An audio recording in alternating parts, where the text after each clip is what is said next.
channel ini dengan menekan subscribe warna merah, like dan nyalakan loncengnya serta share ke media sosial Anda. Terima kasih.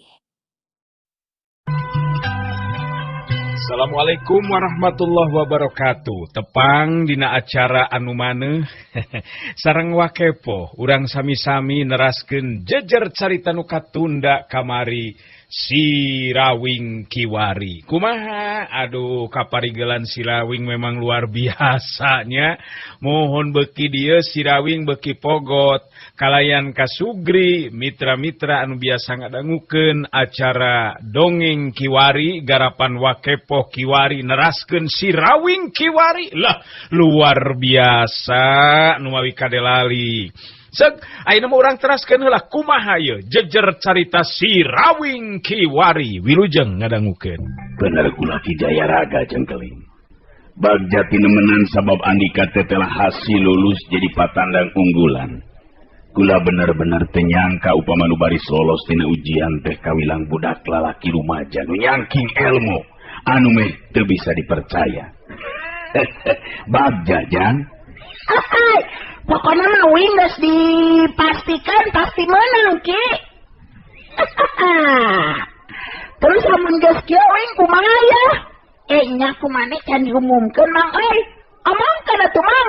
Wing kitu nu menang. Kudu jelas atuh ameh ngeunahkeun hate wing mah. Bener teh. Ki Jayaraga nganukur imut bari ngaredet ka panata acara anu diredet surti harita terus nyarita.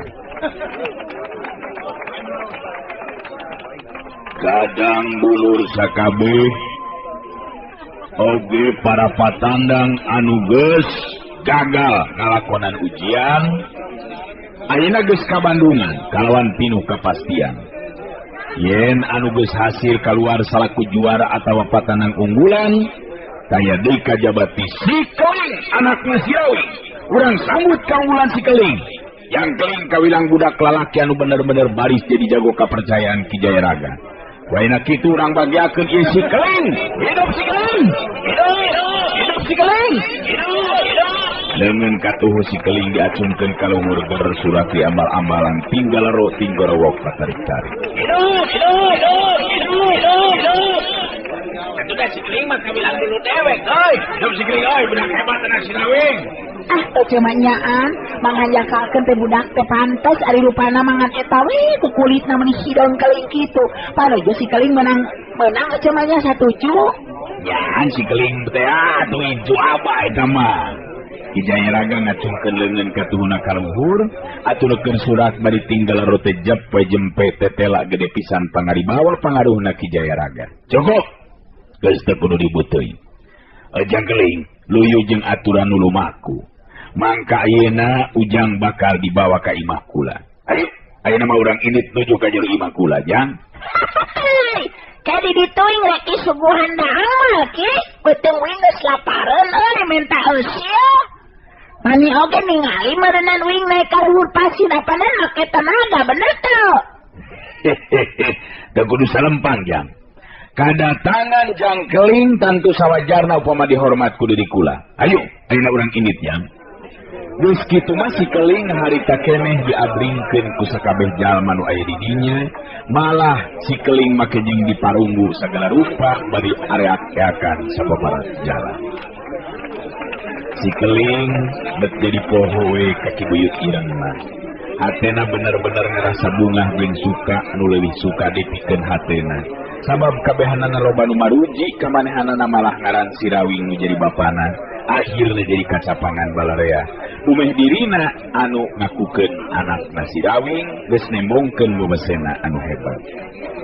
Tapi ka jero imahna Ki Jayaraga Si Keling dihormat ku pihakna Ki Jayaraga. Imah Ki Jayaraga tetela kawilang imah nu panggedena jeung panggedongna di eta lembur sigana teh. Teu matak aneh lamun tepasna oge lega jeung laluasa. Si Keling katingali loba luak liuk memang aya nu diteangan kumanehana namanya tak Ki Buyut ireng. Ningali Si Keling loba luak liuk, Ki Jayaraga terus nanya ke Si Keling. Luak liuk bae bet siga nu diteangan jeung Keling. Jangan sah ujang teh. Buyut ireng na teu katingali datang ka dieu nya.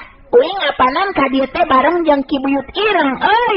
Ki Jayaraga katingali robah paromanan beungeutna. Da puguh kaget anu lain dikieuna ngaran Ki Buyut Ireng disebut-sebut ku si Keling, sabab sakanyaho Ki Jayaraga mah Ki Buyut Ireng teh jago kolot anu kawilang ngaranna kungsi sirna tina lambaran kahirupan kajawaraan. Malah geus loba anu nyangkangan ukur tinggal ngaran. Ki Jayaraga nyarita jero hatena bari neuteup ka si Keling. Nah bener kitu ieu si Keling teh nyaritana nyebutkeun datangna ka dieu teh jeung Ki Buyut Ireng. Sedangkan nurutkeun beja mah Ki Buyut Ireng dengan ukur tinggal ngaranna sabab nilik dina umur jeung tataran ilmu mah nu satata jeung Ki Buyut Ireng teh nyata Eyang Nur Alam. Malah nurutkeun caritaan guru aing mah antara Eyang Nur Alam jeung Ki Buyut Ireng teh kawilang musuh satu kabuyutan. Bener kitu ieu budak teh ngomongna. Kunaon maneh kana kamelang wae kawin say? Kagetnya tawang ngahina ye kawin ye. Lain ngahina Jang Keling. Ngan kula teh puguh kaget ngadenge caritaan Jang Keling anu nyebutkeun ka dieu teh jeung Ki Buyut Ireng na bener eta teh. Maneh mah teu percaya ka uing merenanya. Kasih mang pada acara uing geus diomongkeun Ki Buyut Ireng teh aki-aki nu hidang Keling kulit teh si gawing. Kakak yang ngangkat murid gawing. Tacan oge parat caritaan si Keling. Kadenge di luar aya nu nyarita. Si Keling curing hak beungeutna sabab jelas anu nyarita teh Ki Buyut Ireng. Da kudu ngagikeun Keling, dewek ayeuna bakal datang ka dieu euy. Maneh memang calon murid nu hebat Keling. Dewek bener-bener milu suka jeung bunga Jang. Delilah katingali Ki Buyut Ireng datang asup ka jero. Nyata ka jero tepas imah kadatanganan dibarengan ku Jalur Rampang aturanana dibagiakeun ku Ki Jayaraga. Dibarengan ku hate nu kaketegan sabab tetela ayeuna mah ka Bandungan. Langsung yen caritaan si Keling teh teu bobohongan sabab tetela nya bener Ki Buyut Ireng geuning anu datang jeung si Keling teh. Sanggeusna aya di tepas imah sarta silih wanohkeun jeung Ki Jayaraga harita Ki Buyut Ireng buka caritaan.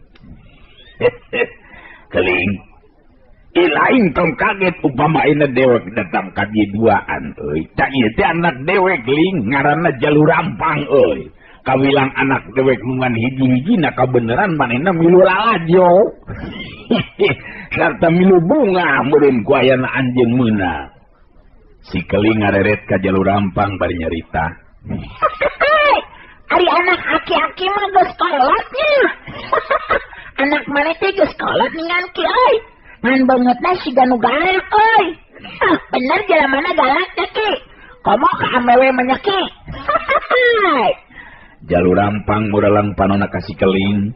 Tapi kituna teh teu kateterusan apogo geus diwanti-wanti ku Ki Buyut Ireng nu jadi bapana. Sangkan manehna ulah coba-coba nembongkeun sikep jeung tinakan anu kurang hade ka si Keling.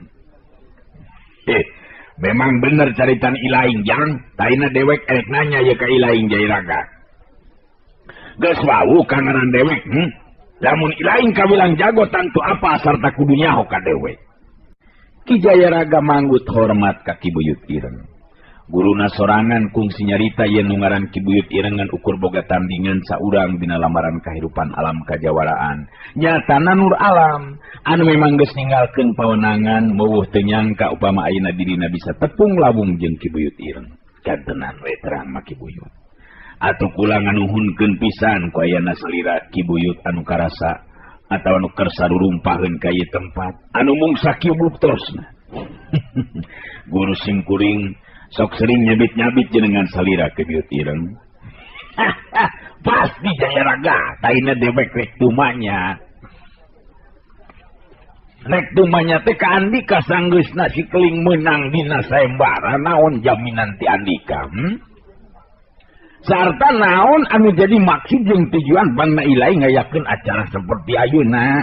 Ki Jayaraga kawilang ati-ati dina cumaritana ka Ki Buyut Ireng. Ari sabab dirina ngarti yen Ki Buyut Ireng kawilang boga tahapan ajen pangarti jeung pangalaman nu leuwih punjul upama dibandingkeun jeung dirina. Ieu Ki Buyut Ireng. Kula ngayakeun ieu acara sayembara teh memang dumasar kana tinimbangan pikeun muntang akal jeung menta tulung tumari jeung anak kula anu awewe gering ripu. Malah geus diubar abel ka mana ka mendi nya dina hiji peuting mangsa kula numpi di diri hiji kamar nyata panyepen. Kula meunang katerangan anu mangrupa pituduh gaib. Yen bisa anak kula Marwati pulih cager di sabihari upama diubaran ku kembang pancawarna nu aya di puncak Gunung Halimun. Ki Buyut Ireng katingali ungut-ungutan tanang ngabandungan dari anak keranan kana caritan Ki Jayaraga. Si keling ngareret ka Ki Buyut Ireng bari terus nyarita. Jadi, amun kitu marana nuing ka dititainit ka Gunung Halimun marana nya kieu. Sangep teuing uing mamun teu diburuhan mah. Ari Sugante nu meunang jadi juara terek dibere dahar jeung buruhan euy. Tenang keling. Soal buruhan jeung kadaharan mah memang geus teu kudu dicatur deui. Ayeuna dewek rek ngayakeun deui, rek nanyakeun deui ka Jayaraga. Upama bener si keling bisa menangkeun kembang pancawarna tur bener diubarkeun cager anak adik. Karek mere buruh naon ka si keling? Ki Jayaraga ngabagi panetutna ka si keling jeung Ki Buyut Ireng. Ki Jayaraga imut bari terus ngawalon. Sabenerna kula geus ikrar Ki Buyut Ireng. Upama anak kula nepikeun ka cager deui cara bihari, upama cager kula laki tang tuku kula bakal dijieun minantu sasatna dijadikeun salakina Marwati. Anak kula anu ngabogaan hak waris sakabeh raja kaya kula, da puguh kula boga anak ngan hiji-hijina. Upama anak kula cagerna teh ku awewe mangka baris diangkat jadi dulurna anak kula tur diaku jadi lanceuk atawa adina Marwati anak kula. Ngan ayeuna kula bingung sabab nu jadi patanan unggulan teteh telajang keling budak rumah jalalaki nu tacan manjing dewasa. Teu kudu bingung Jayaraga. Antara si keling jeung dewek eueuh bedana lantaran si keling mah budak ini tacan manjing upama dijadikeun salakina Nyi Marwati. Jadi upama bener si keling hasil menangkeun kembang pancawarna sarta anak kilain cager. Nu bari jadi salakina Marwati eueuh dikajabati dewek. Jadi dewek ini bakal jadi salakina Marwati anak Andika Jayaraga. Lain kitu keling. Mane mah hayang kawin deui Syaki. Nya kumaha maneh we euy, atur-atur we tamalah. Ari kawin teh ngeunah teu ki euy. Kawin mah acan beuki awewe euy. Nya keur maneh we bener tamah merah ki euy. Ki Jayaraga katingali paromanana jidadera roba. Sabab teu nyangka upama Ki Buyut Ireng bakal nyarita seperti kitu. Ki Jayaraga harita jero hatena, tuh bakal jadi runyem lamun kayan ki mayeut. Teu sangka kayan bet jadi kieu. Bet asana teh piraku teuing ari nu jadi anak kudu boga salaki ka Ki Buyut Ireng mah. Nu tangtu pikeun anak aingna ge moal daekeun tuh. Kumaha deuna nya?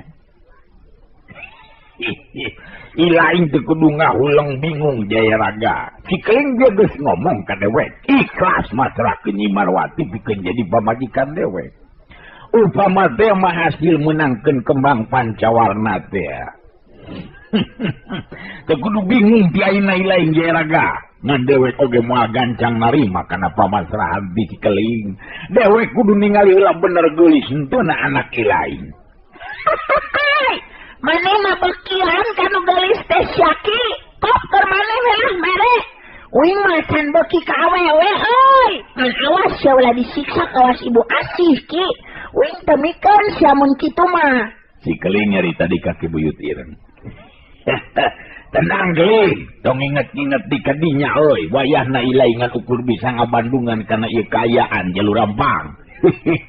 Ya bagian dewek di lantaran si keling nu boga pokal. Ki Buyut Ireng nyelang ngareret ka jalur rampang harita teu loba nyarita sigana teh. Hate Ki Jayaraga sabenerna mah teu panuju kawilang kasinggung perasaanana ku sikep jeung caritan Ki Buyut Ireng. Tapi Ki Jayaraga kapaksanahan geteran rasa kateu panujuanana dirina teu miharep upama nepikeun ka kudu aya ributan, sokomo lamun nepikeun ka patelak ngadu kakuatan jeung Ki Buyut Ireng. Nya upama memang Ki Buyut Ireng panasaran taya bayana. Ayeuna bisa ningali anak kula anu memang geus ngayak-yak taya tanaga. ngan ukur tinggal renghapan anu nandakeun dirina masih keneh hirup. Mangga urang tinggalian ka kamarna balik kaler pun anak teh Buyut. Ki Jayaraga jeung nangtung dituturkeun ke Buyut ireng si keling maharita teu milu ngan ukur ngomong we tujukeun ka Buyut ireng. Ting mah di dewe ya. Beteng apa yo? Di dia lo pada haron yo. Sampai maneh ningali awewe malah ka itu. Uing mah di dia we jeung Ki Jalunya. Si keling ngareret ka jalur rampang pugu ari hate mangga geremet jalur rampang teh. Kawilang eueuh pangajen jeung dianggap sasama ku si keling. Nu tantu kayan seperti kitu teh teu bisa ditarima ku dirina. Waktu Ki Buyut ireng jeung Ki Jayaraga geus eueuh ditepas, jalur rampang muncereng ka si keling. Tapi si keling lain budak biasa teh sieun ku punceren malah kalah kaseuri bari nyarita. Mane kunaon sia kalah kamu cereng kawing euy. Ama kawing maneh. Tong kitu sia maneh euy. Pan maneh teh anakna Ki Buyut ireng len. Tong nganggap musuh sia kawing di jalur rampang. Uing mah moal sieun dipun cerengan euy. Kalas ka budak leutik maneh mah euy. Jalur rampang puguena pikeun ka nyiak beureum beungeutna malah kekerot huntunanahan amarah. Tapi jalur rampang anu ukur bisa nyarita jero hatena bari ngabalieurkeun beungeutna. Jadah teh. Ieu budak nu ngaran si keling teh belegug jeung jumagos ya. Lamun seug teu aya hubunganana jeung bapa aing dipodaran si anak kucing teh ye. Aing kudu neangan akal sangkan ibu dak kojor ye. Bapa aing kudu pindah deui perhatianana ka diri aing. Tepupugu kalah karek ngangkat murid ka anakna si Rawing nu jelas musuh satru kabuyutan aing. Sanajan pikeun ka modar aing moal waleh nyeri ieu hate ku nu ngaran si Rawing. Bapana si keling setan teh. Kalah kanyeng serikeun tah ka aing teh. Lamun eueuh bapa aing diwejak sia ku aing tah. Si keling mah jongjon we, hati tarua braeb kana rupa-rupa opieun anu memang nyampak di dinya. Lapareun kawas nama sedengkeun Ki Buyut ireng jeung Ki Jayaraga geus aya di jero kamarna Marwati. Sanajan keur dina kayan gering ripuh pangawakan anu begang tur beungeut anu kayos haropak, tapi kagelisanna Marwati memang tetep masih ngalangkang dina keuritan beungeutna. Da pugu ari kitu teh mah Marwati kawilang bentangna pikeun lembur kalinggana. Ki Buyut ireng merhatikeun kayan Marwati malah make jeung pengantaran jeung pigelang leungeun Marwati sagala rupa. Terus ngareret ka Ki Jayaraga bari nyarita lalaunan. Bener-bener penyakit aneh ya anak ilaing teh Jayaraga. Awakna teu panas teuing siga nu sehat tapi aya kakuatan nu ngarasu kana anggota bagian jero nu ngajadikeun ti poe ka poe ruksa kayan warugana.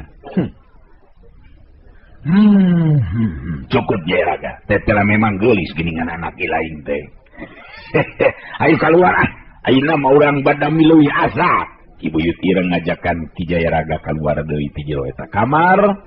Pugu Marwati mah geus teu malire deui kana kayan sigana teh sasatna geus teu panceg deui kasadaranana. Saking kuparna-parnana panyakit anu nyanding dina dirina.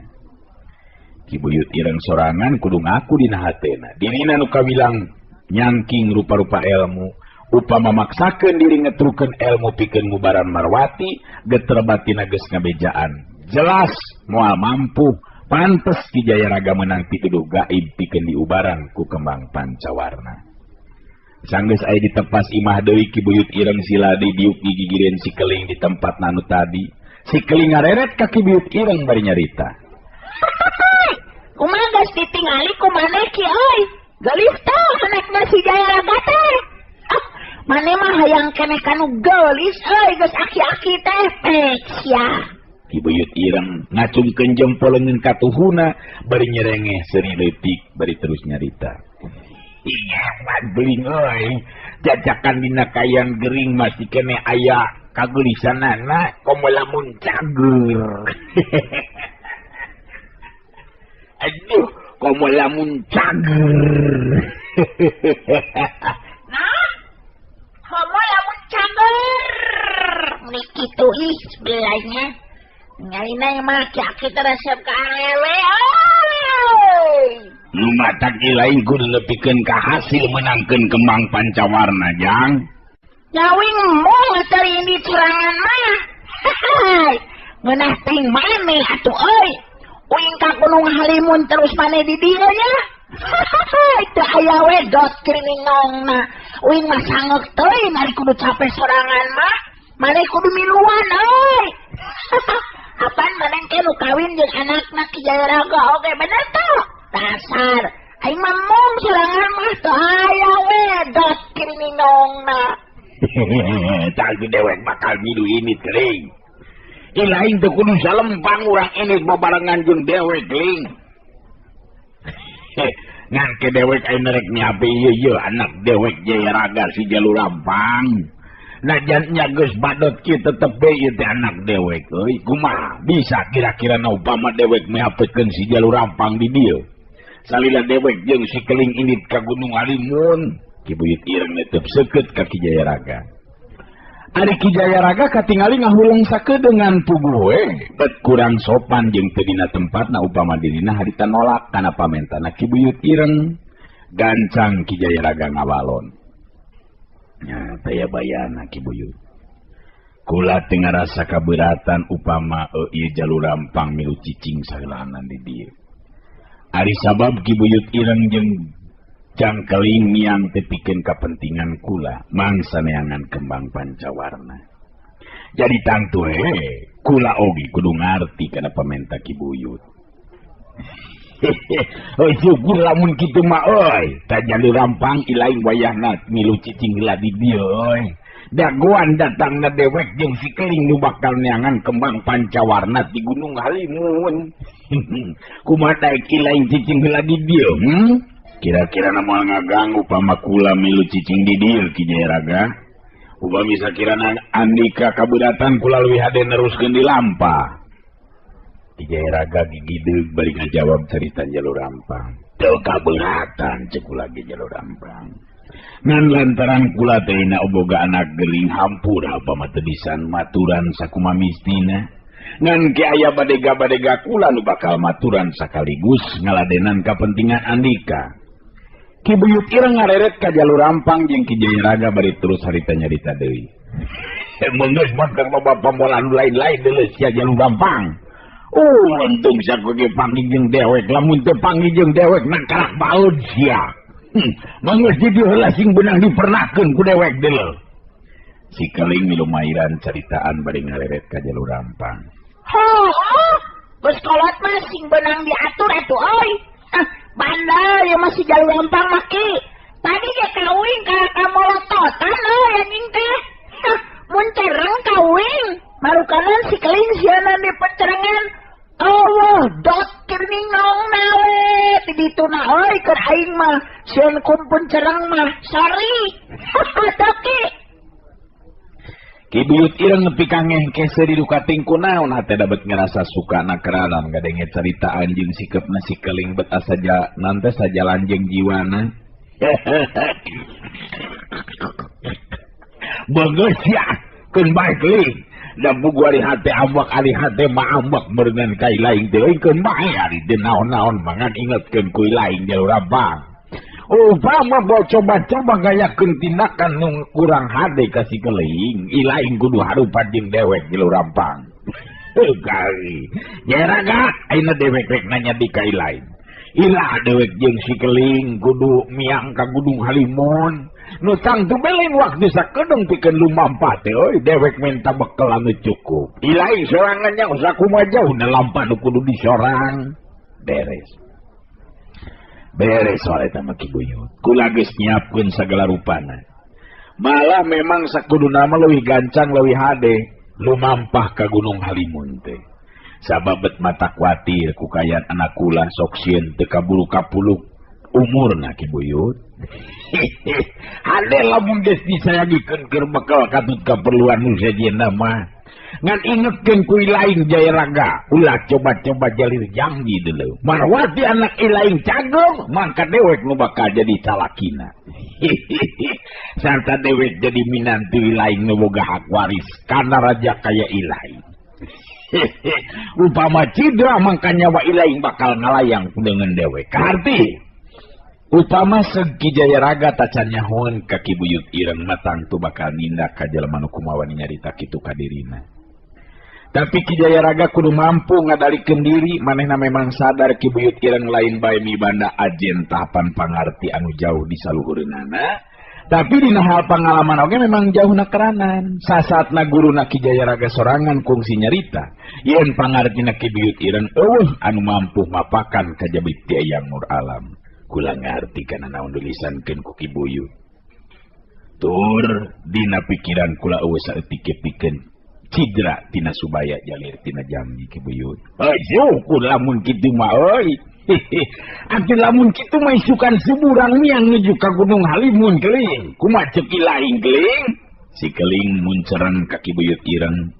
Ingetanana jadi kahudang deui kun jadi indung jeung bapana. Si Keling terus nyarita. Mana mah kitu Keling? Jadi lobang lawadol Kang Wing euy. Cenah urang teh neangan Ibu Saraswati jeung Bapak Wing tapi isukan ka Gunung Halimun. Lieur aing mah jadina. Lieur aing mah euy. Ari maneh kumaha lieur teh Ki? Lain lieur Keling, tapi dewek memang boga pikiran sejen euy. Artina urang teh bari minum cai sakali ini dua pagawean bisa sekaligus dilaksanakeun ngarti. Mana mah sok ngalilieur euy. Memang da urang kudu kokojayan make jeung kudu telem sakala rupa. Mana mah mabok berenang. Eueuh dat kriminalna. Dengekeun Keling. Ayeuna urang bari miang nuju ka Gunung Halimun, tetep neangan laratan indung jeung Bapak Ilaing mah terus euy. Jadi lain teu kudu ngarasa salempang urang tetep neangan lalatan indung jeung Bapak Ilaing bari miang ka Gunung Halimun. Sanu nyaho jeung indung Bapak Ilaing panggih? Hah? Sanu nyaho? Marukaneun. Pokokna mas sanu nyaho bakal panggih. Oh, kitu euy. Ngerti atuh lamun kitu mah euy. Nya jadilah mun kitu mah euy, tapi awas sia maneh ulah ngabohong sia kawing sia euy. Kenapa dewek bage ngabohong Keling? Ari sabab dewek serangan hayang buru-buru bisa panggil jeung Bapak Ilaing Keling. Sabab dewek hayang kira bener-bener bisa ngangkat murid ka Ilaing sakaligus nurunkeun ilmu dewek ka Ilaing. Ngerti? Nya ngarti Ki euy. Sakah ayeuna mah mending keneh daang heula we Ki Jayaraga. Beuteung we nyapar euy. Aduh ai maneh teu lapar. Ieu mah yeuh beuteung lapar nyaan lapar euy can dibere daang ye. Aduh ngopi mah teu wareg geuningan euy. Angres sacan daang keneh can daang keneh euy. Lah, ieu mah kana dahar we atuh mending indit we. Aduh, punten we euy. Teu aya dot cirining nong. Kudu ini ayeuna mah heula dahar. Ki Jayaraga nepi ka seuri ka Si Keling kituna teh loba kerung sabab ngabandungan ceritaan atawa obrolan Si Keling jeung Ki Buyut Ireng loba anu teu kaharti. Ari kitu teh mah teu matak aneh sabab memang teu nyaho kana jujutan anu sabenerna. Geus kitu mah Ki Buyut Ireng jeung Si Keling katut jalur rampang dihormat ku Ki Jayaraga. Sarta nepi kana putusan yen dina paisukan wanci subuh Si Keling jeung Ki Buyut Ireng baris miang nuju ka Gunung Halimun. Sedengkeun jalur rampang saheulaanan bakal milu cicing di imahna Ki Jayaraga. Mangsa wanci peuting datang antara pribumi jeung Si Keling katut Ki Buyut Ireng terus guntreng ngarobrol deui. Ngan jalur rampang katingali teu loba nyarita teh, da pugu dina hatena mah tetep ngagremet banget teu ngarasa suka ku Si Keling anu bakal dijadikeun murid Ki Buyut Ireng dina harti anu bakal ngawaris sakabeh ilmu jeung aji pangarti Ki Buyut Ireng. Bapak peuting marengan kana renghapna jeung veteran kahirupan anu aya di pilemuran Kalingga. Pangpangna Ki Jayaraga anu kaenteupan ku rasa pangharepan. Si Keling jeung Si Buyut Ireng baris hasil mawa kembang pancawarna piubareun anu jadi anakna. Peuting ganti jadi beurang sinar sinangling nembus sarta muraikeun papeduti deung nu tadi peuting jadi lalangse. Manuk ricit disarada ngabagiakeun sinar sang surya nu gumebiarnya angan jagat guana panca tengah. Geus 2 poe Saraswati aya di imahna Ibu Ratimah malah ketingali harita tiluanana guntra ngobrol di tepas imah. Untari pangpangama anu ngarasahan jelu hatena sabab tutas panca kaki jeung Saraswati bet beuki kanyahoan yen awewe ngora anu ditulungan ku kidirina teh tetela pamajikan si Rawing geuningan. Duh, abdi manyang kalintang pisan hanjeluna bugut Saraswati. Ari margi Kang Rawing sangem abdi oge anu nulungan sareng anu ngabebaskeun diri abdi tina cangkreman jalma-jalma nu hianat sareng dalaka ka abdi teh ce. Ibu Ratimah oge kadenge kedah lisan. Nyana atuh bet meuni siga nu meunang ngatur kitunya. Padahal upama Jang Rawing ulah sinawa kamiang manyai meureunnan bisa tepung sareng Nyimas Saraswati. Sokomo mama Nyimas terus terang we ngarasa kautangan budi ku tuang raka teh. Margi upami teu ditulungan ku Jang Rawing dah duka kumaha nasib ma oge jeung si Nyai. Saraswati narik napas panjang. Dalah sanajan manehna oge sarua ngarasahan jeluk nu lain di kieuna, tapi Saraswati gancang sadar kana kaayaan. Da puguh memang geus kitu jadina taya hartina dirina ngarasa terus-terusan kudu hanjeluk. Rupina mah dacan waktosna pangitan abdi kedah tepang sareng nu jadi salaki mah. I Untari, nah kantos nyaurkeun Kang Rawing bade teras lumampah ka mana? Nu mawi teu nyaurkeun ka mana-manana puguh ce. Nanging anjeunna nyariosna teh bade milarian putra sareng garwa kitu we nyariosna ka abdi mah. Kang Banteng sami ditu nyebatkeun ka mana-kamanana bade lumampahna teh. Saraswati ngabagi panuteupna ka Untari jeung Ibu Ratimah. Kawilang untung oge pikeun Saraswati sabab lumpat sakalumpat lampet nakar tanaga poho dikacape dibarengan kunahan lapar nu akhirna dina puncakna nepikeun karubuhna kapiuhan baktu rek mentang inum ka Untari nu kaluar ti jero imah. Kituna teh lantaran Saraswati saking kusieun-sieuna kaudag ku jalur ampang. Teu lila Saraswati kedah di lisan. Abdi sakali nganuhungkeun ka Untari kali oge emak di dieu. Nutos kersa nulungan abdi kurarosan natos waktosna abdi oge neraskeun lampah ieu teh mah. Ibu Ratimah netep ka anakna. Untari surti terus harita nyarita. Ari sangem abdi mah engkewe heula atuh Ci Saraswati. Upami salira tos leres-leres pulih deui kasehatan. Margi ngupingkeun lalakon sareng pangalaman Saraswati, sarupi kitu mah duh abdi teh bet ngiring prihatin ce. Teteh lageningan istri teh memang kedah tiasa ilmu bela diri upami kitu mah nya ce. Katinggal pisan tur tak peryogi pisan. Waktosna geuningan parantos teh nyekapan atuh cag urang cekapkeun dugi ka dieu heula tuh acara dongeng kiwari neraskeun carios Si Rawing kiwari garapan Wakepoh kiwari.